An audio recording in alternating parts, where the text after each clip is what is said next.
They say the dead keep secrets better than the living. But what happens when a corpse turns into a weapon? When a body rotting beneath Westminster Abbey holds more power than any army England ever raised? March 24, 1603. A woman dies. But here's what they don't tell you in school. She didn't die peacefully, in her royal bed, fading away with prayers on her lips. She died standing, refusing to lie down for weeks, her eyes open, staring at shadows only she could see, her ladies whispering that the Queen had finally gone mad.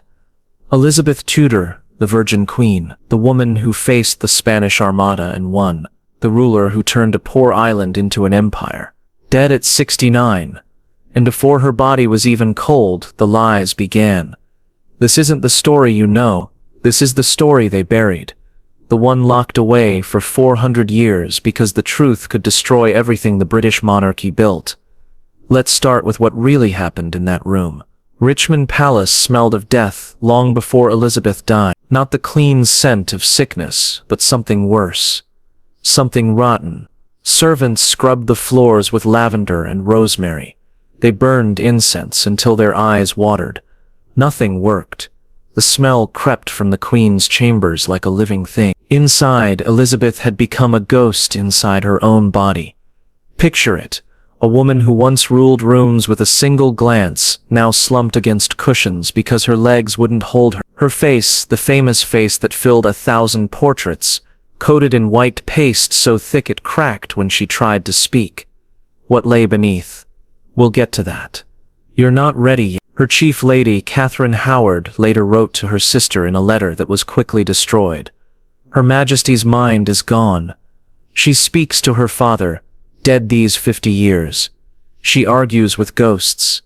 Last night she screamed that men in black were coming through the walls. The doctors stood helpless in the corners. What could they do? They couldn't even examine her properly. You don't touch a queen. You don't undress her. You don't look beneath the silk, the jewels, the lies. So they watched her die slowly, painfully, over weeks. But let's rewind, because you can't understand the horror of her death without knowing the nightmare of her survival.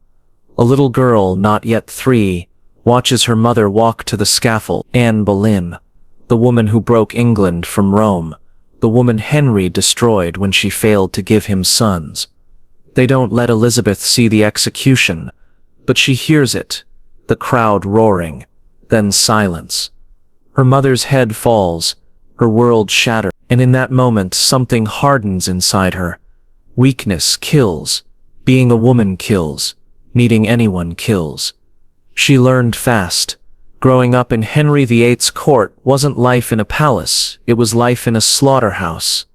Wives came and went, heads rolled. The king's mood could change between breakfast and lunch, and someone would be dead by dinner. Elizabeth watched it all, silent, learning. Anne of Cleves rejected, but clever enough to survive. Catherine Howard, young, foolish, beheaded at Catherine Parr. Careful, patient, survived by staying quiet. The lesson was simple. Adapt or die. Submit or die. One wrong move and you're gone. Elizabeth learned quickly. When they stripped her title, called her a bastard, sent her away, she smiled, bowed and thanked them for their kindness. Inside she took note. Who betrayed her? Who stayed silent? Who might be useful later? As her father kept remarrying, each new wife reminded her how disposable women were. So she studied Latin, Greek, philosophy, languages, making herself so smart that maybe they'd forget she was a girl. When her brother Edward became king at 9 and Protestant zealots burned Catholics in the streets, she kept quiet, went to church, read her Bible, gave them nothing to use against her. Then her sister Mary became queen and started burning Protestants instead. When the fires at Smithfield lit up the sky, when hundreds screamed in the flames, when they locked Elizabeth in the Tower, the same rooms where her mother had waited for death, Elizabeth did something incredible. She survived. The Tower in 1554 wasn't just a prison. It was a waiting room for death. Every stone had seen someone's final moments. The walls were scratched with names, prayers, desperate last words. Elizabeth spent 2 months there. 2 months of questioning. 2 months of never knowing if today would be the day they came for her. Mary wanted her dead. The evidence was weak. A few letters, some links to rebels. But in Tudor England, that was enough if the monarch wanted blood. So why did Elizabeth live? Partly luck, partly her careful answers, but mostly because she knew something vital.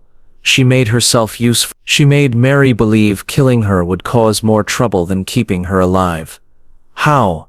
By becoming whoever she needed to be. Catholic. When Mary watched, sick when the questioning went too far. And she truly was ill. Maybe from fear. Maybe from something else. Humble. Obedient. No threat at all. Every word. Every tear. Perfectly planned. And it worked. But here's what no one asks. What does that do to a person? Living every day knowing one wrong word could end you. It breaks you. Slowly. Quietly. Completely. When Elizabeth left the Tower in 1555, she wasn't the same. The girl who went in had died there. What came out was harder, colder, more controlled. She had learned that survival meant never showing your real self. That lesson would shape her reign, and it would also destroy her. Mary dies, hated and childless. Suddenly, against all odds, Elizabeth is queen. She's 25.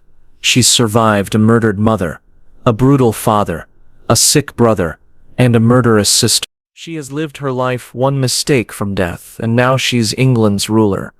Her coronation was glorious. She rode through London in gold, crowds cheering her name. She smiled, waved, looked every bit the perfect monarch. But they didn't see the bruises under her gown, the headache from the crown, the fear behind her smile, because she knew the truth. Being queen didn't make her safe. It made her a bigger target. The first thing they tell her, get married, produce an heir, secure the line. Not advice, a demand. From her council, from Parliament, from every ambassador in Europe. A woman can't rule alone, they say. She needs a husband.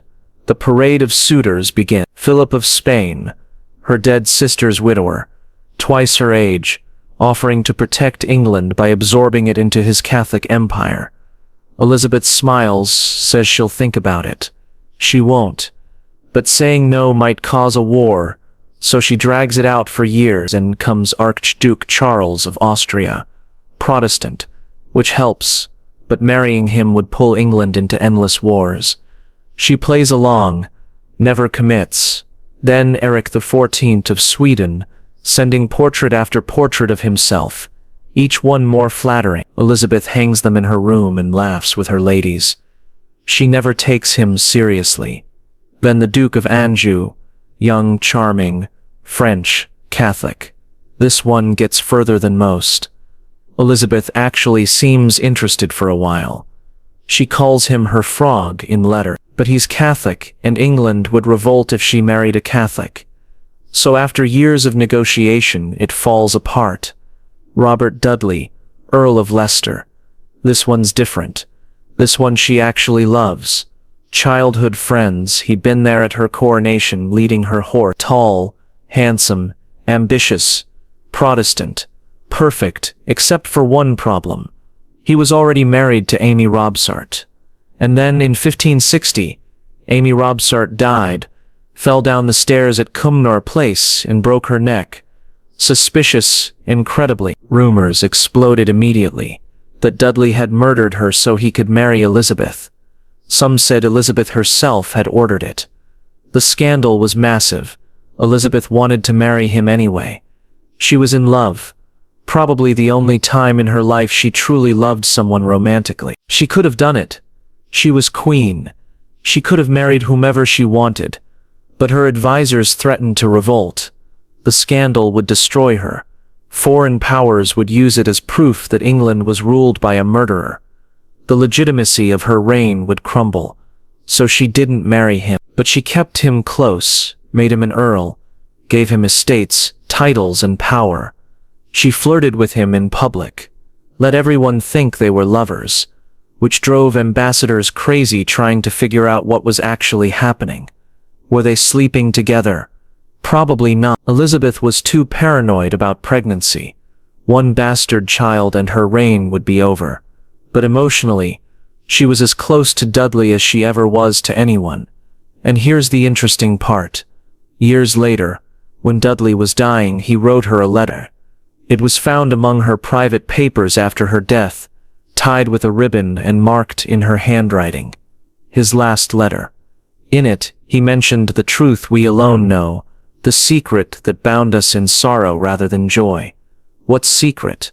The letter doesn't say, but combined with everything else, the refusal to marry anyone, the lack of children, the mysterious illnesses she suffered throughout her reign, a picture starts to form. What if Elizabeth couldn't have children?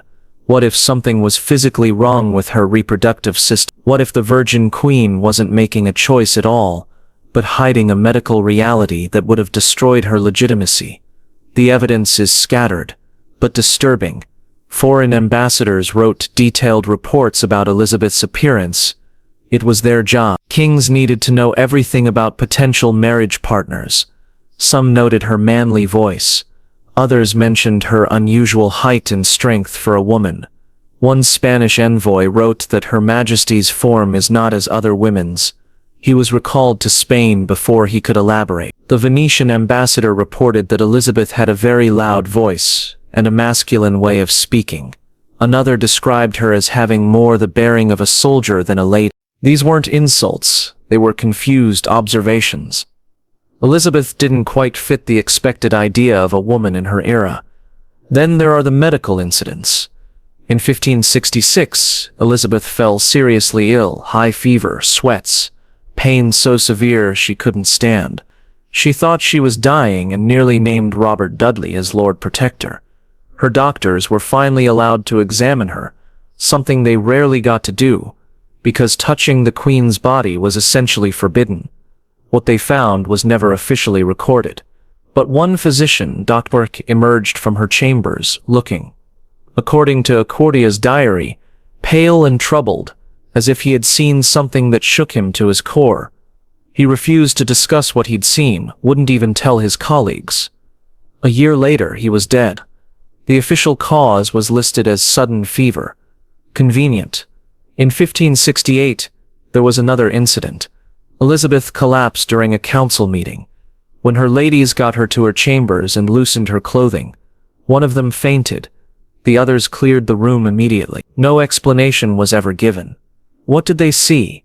Some modern medical historians have suggested Elizabeth may have had androgen insensitivity syndrome, AAS, a condition where someone has XY chromosomes but appears externally female because their body doesn't respond to testosterone. People with AAS are often taller than average, have a deeper voice, little body hair, and lack functional female reproductive organs. They appear completely female externally but cannot menstruate or get pregnant. It would explain everything. The refusal to marry, the lack of periods. Several sources hinted Elizabeth didn't have monthly cycles, though they were vague. The masculine traits observers noted.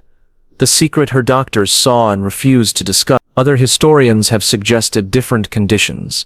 Testicular feminization syndrome, Swyer syndrome, various intersex conditions that would have made pregnancy impossible while allowing her to appear female. But we'll never know for certain, because the one piece of evidence that could tell us, her skeleton, remains sealed in Westminster Abbey.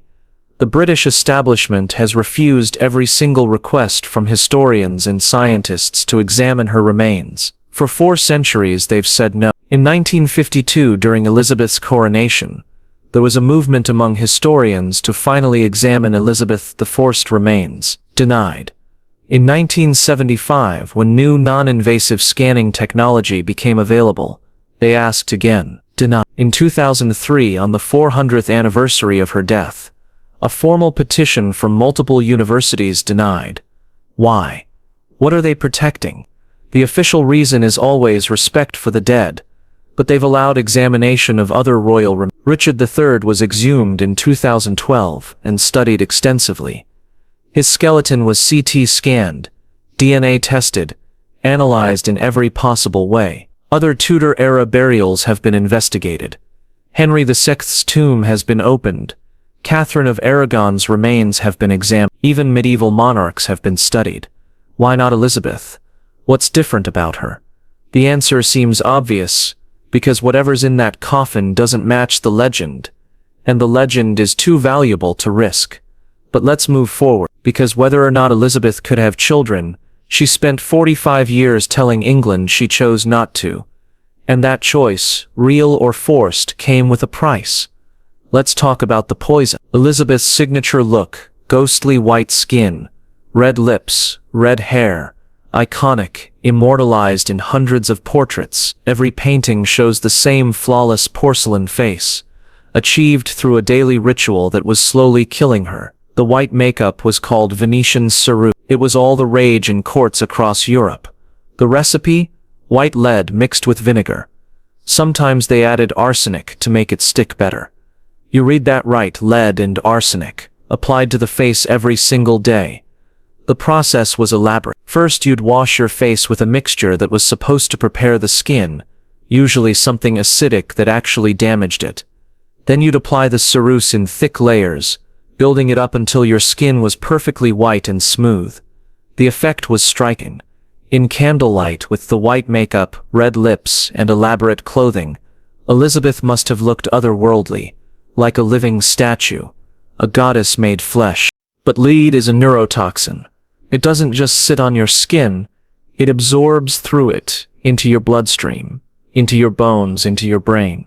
The symptoms of chronic lead poisoning read like a catalog of Elizabeth's documented health problems. Headaches.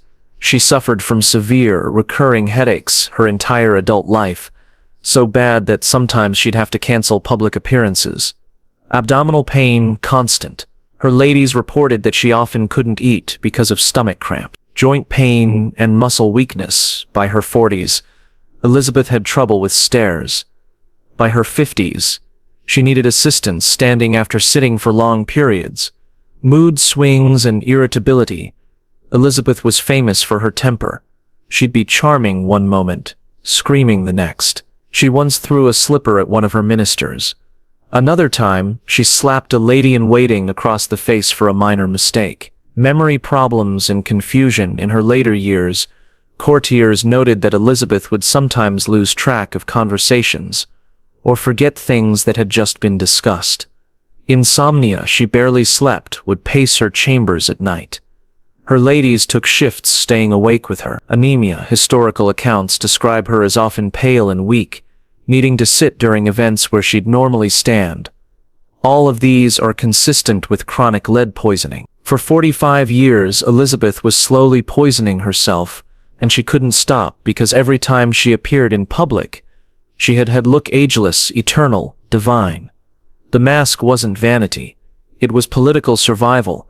Any sign of weakness, any crack in the facade, and the wolves would circle. Spain was always waiting for an excuse to invade. Catholic assassins were always plotting. Her own nobles were always calculating whether they could do better with a different monarch.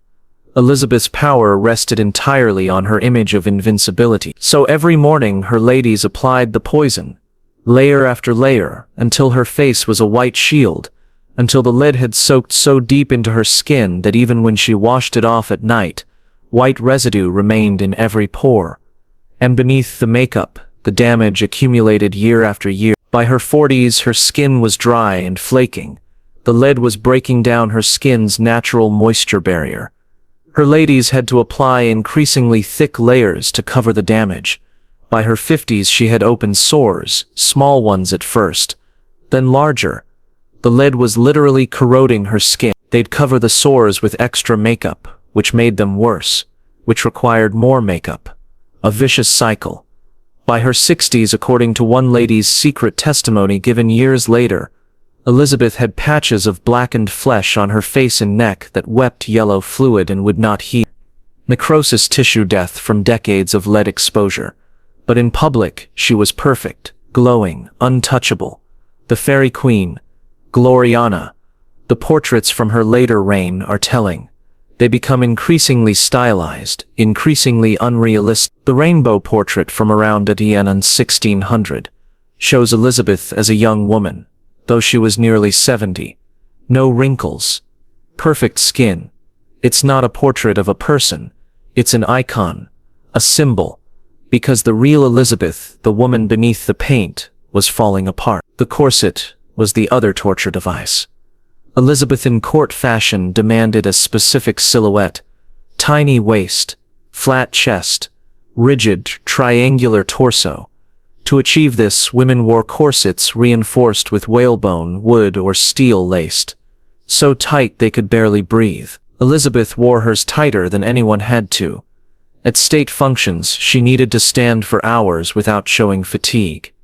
The corset held her upright when her body wanted to collapse. It was a cage, a prison, structural support for a building that was crumbling from the inside. A properly laced Elizabethan corset reduced your waist by 4 to 6 inches. Elizabeth's ladies reported lacing hers even tighter, 6 to 8 inches of compression every day for 45 years. What does that do to a body? Your ribs bend inward. Over time, they deform permanently. Your lungs can't fully inflate. Your breathing becomes shallow. All the time, never getting quite enough air. Your liver gets compressed and displaced. Your intestines are squashed. Digestion becomes agonizing, because there's nowhere for your stomach to expand. Standing or sitting, you're in constant discomfort. Lying down is the only relief, but even that's limited, because your ribcage has been reshaped. Autopsy reports from other noble women of the era show the damage: cracked ribs, indented livers, compressed lungs with reduced capacity, spinal deformities from the constant unnatural posture. Elizabeth's ladies reported that when they finally cut the corset off her corpse, her torso was covered in deep grooves, permanent indentations in her flesh where the bones had pressed for 45 years. The grooves were so deep you could see the outline of the corset structure imprinted in her skin like a fossil. Imagine that. Imagine your clothing leaving permanent marks in your body. Imagine that level of constant pressure for 4 decades. Elizabeth couldn't stop wearing it, because without it she'd look weak, soft, human, and she needed to look superhuman. Every public appearance was an endurance test, standing in the corset for hours, breathing shallow in pain, smiling, and if she showed any discomfort, any weakness, it would be in every ambassador's report by nightfall. Spain would hear about it. France would hear about it. Rome would hear about it. And they'd all start calculating how much longer England's queen would last. So she stood and smiled, and slowly destroyed her body to preserve her power. The 1570s and 1580s brought new pressures that made everything worse. Mary, Queen of Scots, arrived in England in 1568, fleeing a rebellion in Scotland. She was Elizabeth's cousin. She was Catholic. She was beautiful. She was fertile. She had a son, which Elizabeth didn't. And according to Catholic Europe, she was the legitimate Queen of England, because Elizabeth was a bastard born of an illegal marriage. Mary was a walking threat. Just by existing, she gave every Catholic in England someone to rally around. Every plot against Elizabeth had Mary at its center. The Ruthie plot in 1571, assassinate Elizabeth, marry to the Duke of Norfolk, put her on the throne, discovered and stopped. The Throckmorton plot in 1583, Spanish invasion coordinated with an uprising to murder Elizabeth and crown Mary, discovered and stopped. The Babington plot in 1586, this was the one that finally sealed Mary's fate. A group of young Catholic nobles planned to kill Elizabeth and free Mary. The plot was infiltrated by Elizabeth's spy master, Francis Walsingham. He let it develop, gathering evidence until he had proof that Mary knew about and approved the assassination. Elizabeth hesitated for months. Mary was a queen anointed by God. Executing her would set a terrifying precedent, that monarchs could be held accountable, could be killed legally. It would undermine the entire divine right of kings. But finally, in February 1587, Elizabeth signed the death warrant. Mary was beheaded at Fotheringhay Castle. Elizabeth claimed afterward that the warrant was sent without her final approval, that her secretary had acted without authorization. It was probably a lie, a way to avoid responsibility while still getting the result she needed. But here's what's interesting. After Mary's execution, Elizabeth fell into a deep depression that lasted months. Some historians think it was political theater, showing Europe that she'd had no choice, but her ladies reported that it was real. Elizabeth barely ate, barely slept, sat for hours staring at nothing. Was it guilt? Maybe. Mary was her cousin. They'd never met in person, but they'd corresponded for years. Elizabeth had kept Mary imprisoned for 19 years before finally killing her. Or was it something else? Was it the recognition that she'd just killed the one woman in England who represented everything? Elizabeth wasn't. Mary had been married 3 times, had a son, had been desired and loved and betrayed and lost everything, and still had something Elizabeth never would: biological legacy. Elizabeth ruled England, but Mary's son, James, would inherit it. That must have been bitter. But killing Mary didn't end the threat. It intensified it, because now Philip II of Spain had the perfect excuse for war.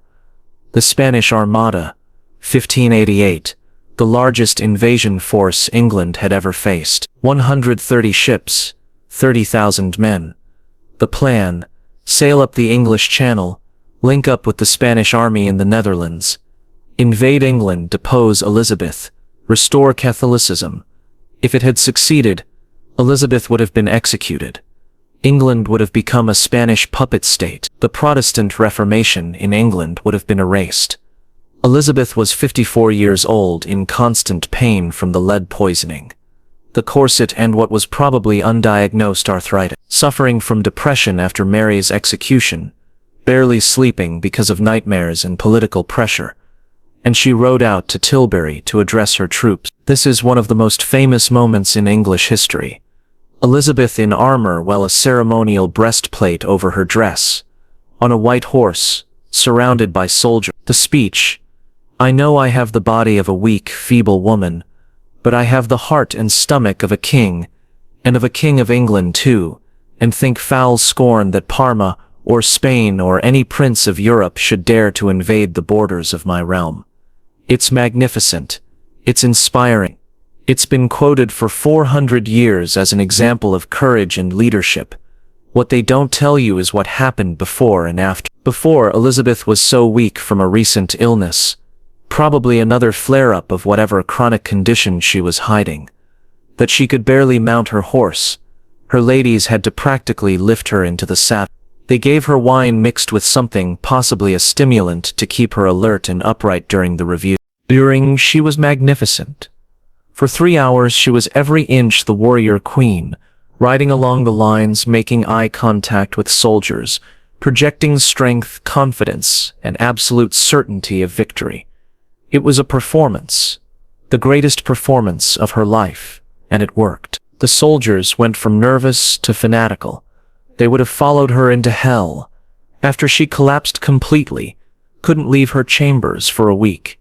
The pain was so severe she couldn't eat solid food. Her doctors whispered about internal bleeding but couldn't examine her to confirm. One of her ladies wrote in a private letter, "Her Majesty's triumph at Tilbury has cost her dearly. She suffers greatly, though none are permitted to speak of it. I fear what this constant strain does to her body." But publicly, triumph. The Armada was destroyed, partly by English tactics, partly by Atlantic storms that scattered and sank the Spanish fleet. England celebrated. Elizabeth became Gloriana, the immortal queen, the Protestant champion, and in her private rooms she bled and suffered, and put the mask back on. The 1590s were when everything started to unravel. Robert Dudley died in 1588, just weeks after the Armada, fever and stomach illness, probably cancer. He was 55. Elizabeth had loved him for 30 years. She locked herself in her rooms and wouldn't come out, wouldn't eat, wouldn't see anyone. Her counselors had to threaten to break down the door before she finally emerged. She wore his last letter in a pouch around her neck for the rest of her life. kept every gift he'd ever given her, forbade anyone from speaking ill of him in her presence. The grief was real. The only man she'd ever loved, gone. And she was utterly alone. She tried to fill the void with new favorites. Robert de Vira, Earl of Essex, Dudley's stepson, 20 years younger than Elizabeth.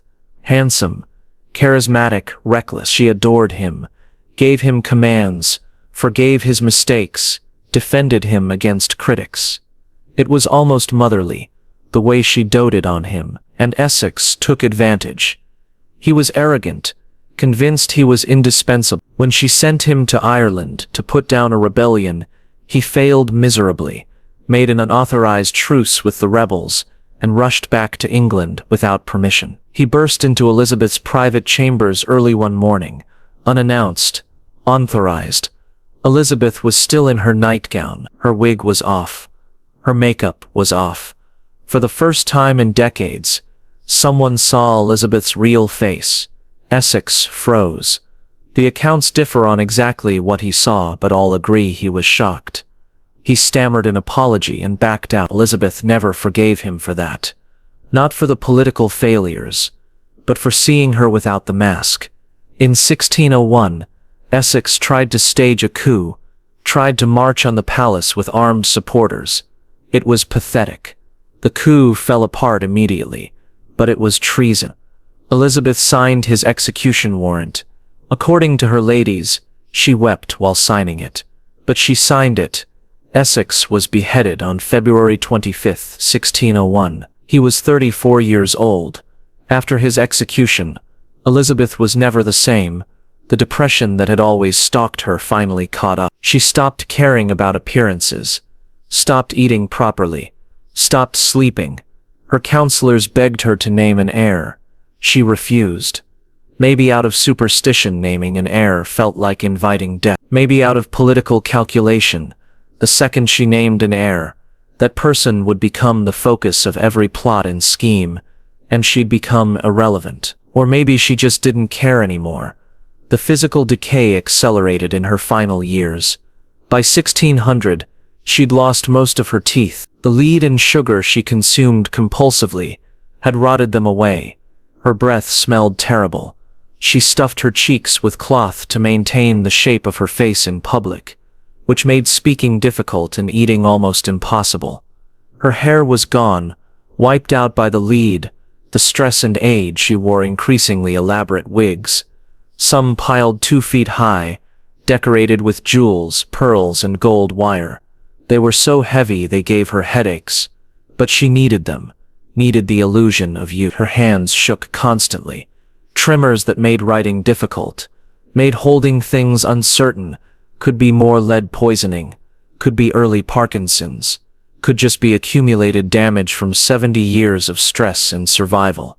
Her eyesight was failing. She could barely read anymore without glasses, which she refused to wear in public because it made her look old. And then there was the multiple sources from her final years mention it, always carefully, always euphemistically. The Queen requires much perfume in her chambers. Her Majesty's apartments must be well aired daily, but one lady-in-waiting's private letter, written years after Elizabeth's death, is more explicit. There was a corruption in Her Majesty's body that no perfume could disguise, a smell of sickness and decay that pervaded her rooms. We burned incense constantly, but it only masked the worst of it. What was causing it? A tumor, an abscess from the corset's constant pressure, an internal infection that her immune system couldn't fight off because of the lead poisoning. We don't know. But something inside Elizabeth Tudor was rotting while she still lived, and she knew it, had to know it. But she couldn't acknowledge it. Couldn't seek proper medical care, because that would mean admitting weakness. So she suffered in silence, the smell of her own decay following her through the palace. By late 1602, the courtiers could see the end coming. Elizabeth was visibly failing, thinner, weaker, more confused. The famous temper was giving way to strange, quiet moods where she'd sit for hours saying nothing. Foreign ambassadors wrote to their kings, "Prepare for transition. England's queen is dying." But Elizabeth kept performing, kept appearing in public with her white face and red wig and elaborate gowns. kept insisting everything was fine, until she couldn't anymore. January 1603. Elizabeth is 69. She's been queen for 44 years. She's exhausted. She stops wearing the makeup, just stops. Her ladies are horrified. Without it, everyone will see the scars, the discoloration, the damage. She doesn't care anymore. I am past caring what they see, she reportedly told one lady. Let them look. She stops eating, not from choice, but because swallowing has become agony. Her throat is swollen. Her stomach can't tolerate food. She manages sips of broth, some wine. Nothing more. Her abdomen swells grotesquely. She looks 6 months pregnant, a cruel joke for the Virgin Queen. It's probably fluid accumulation from organ failure. Her liver and kidneys shutting down, unable to process waste, fluid backing up into her body cavity. But the symbolism is devastating. After a lifetime of virginity, refusing marriage and children, her body mocks her with the appearance of pregnancy.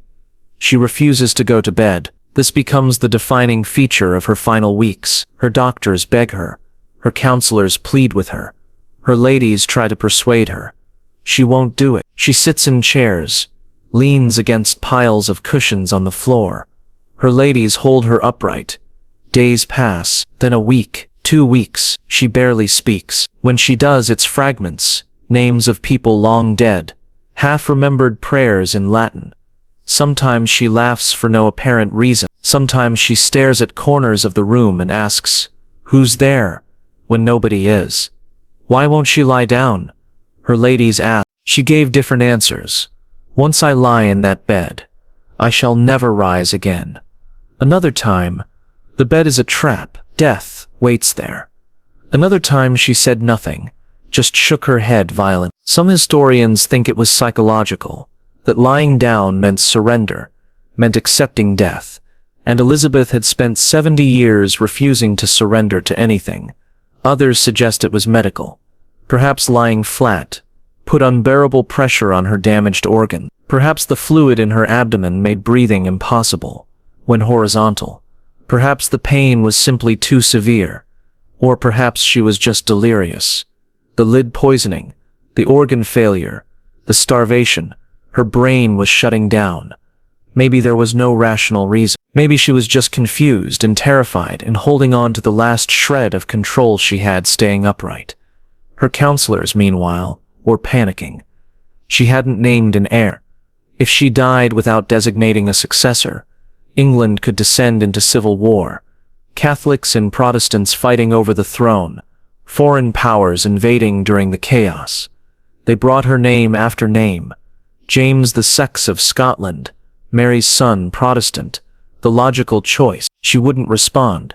Arabella Stuart, another cousin, also Protestant. Nothing. Various English nobles. Silence. Finally, on March 23rd, they got her to make some gesture toward James. Accounts differ on whether she actually spoke his name or just nodded when it was suggested. But it was enough. The succession was secured. That night she finally consented to bed, or rather she collapsed and couldn't be moved.